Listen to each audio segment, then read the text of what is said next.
Live from the top of the Empire State Building. Get ready for the everyday entrepreneur experience. Sit back and crank up the volume.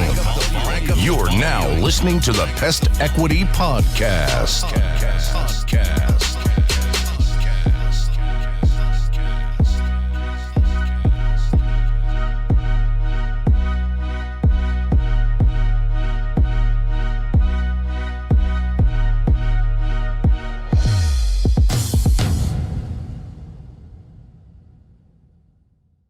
Welcome all and welcome back to another great episode of Pest Equity Business Podcast. I'm your host.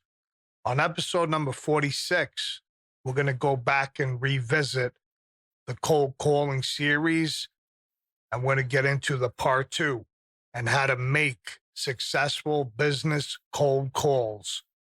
So in part 1, we discussed all about what cold calls are, how to utilize them for your sales team, etc. So today I want to do part 2 and break down on my formula on making successful business cold calls and bringing much more business to your business. So let's get to it.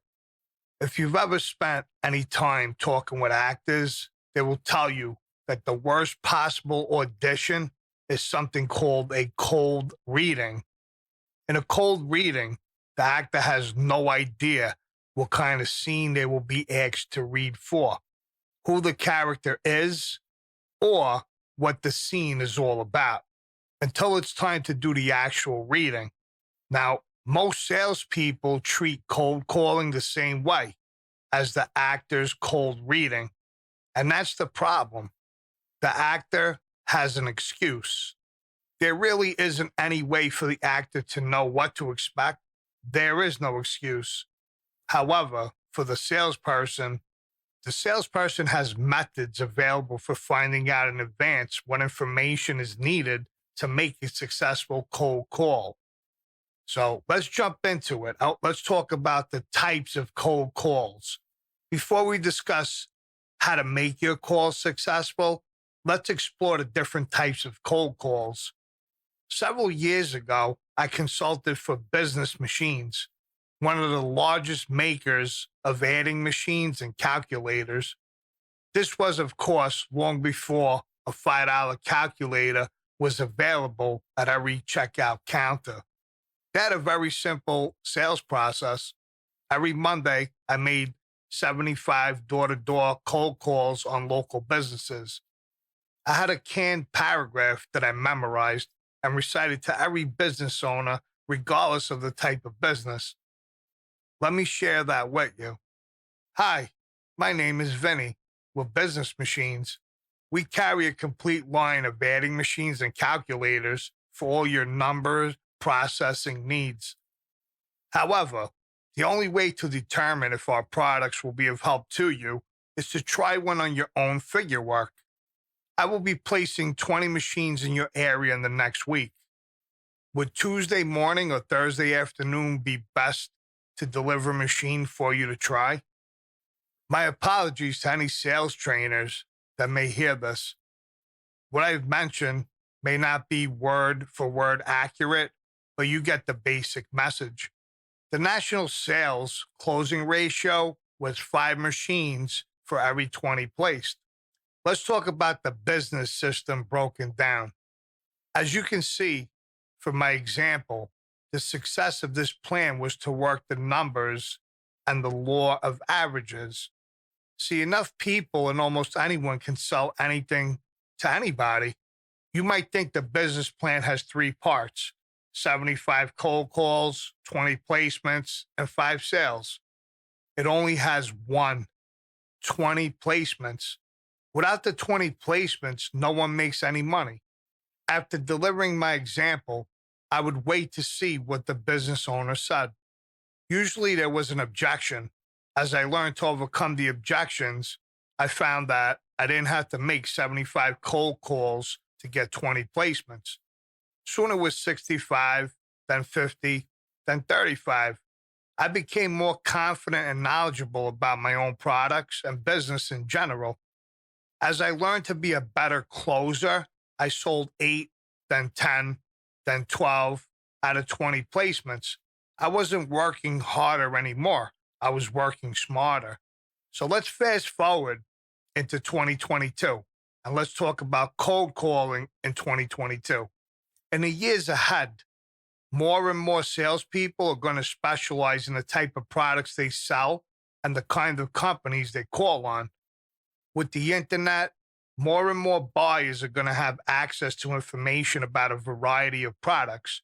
They're going to be more informed than ever before. To be successful in sales at this level, you must be very knowledgeable about not only your products, but the products and services of those whom you sell. The old style sales model would have a hard time working in today's environment. That's a fact. So the question is, how to do cold calling today? Well, a company buyer may hear from 20 or more salespeople each day.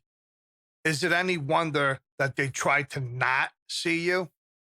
They must sit and listen to the salesperson explain about their company or products without having a clue whether they can help the buyer or not. Most inexperienced salespeople feel that the prospect will find a need for their product if they can just stay and talk long enough. Here's a smarter way to do it. Let's talk about an effective plan for cold calling. First, you want to create a list of prospects. Usually 40, 50 is a good start. Who are the big dogs in your industry? Compute your average sale and don't consider any company who doesn't measure up. Small fry costs you time and money. If necessary, assign them to order takers in your office. I don't mean to infer that you don't take care of good customers, but there are some companies whose numbers just don't justify a lot of your time and energy. Do your homework. Research these companies. Can the companies you're considering even use products or services that you offer? You need to know before you waste your time and theirs calling on them. If they're valid customers, then put them on your list. If not, move on.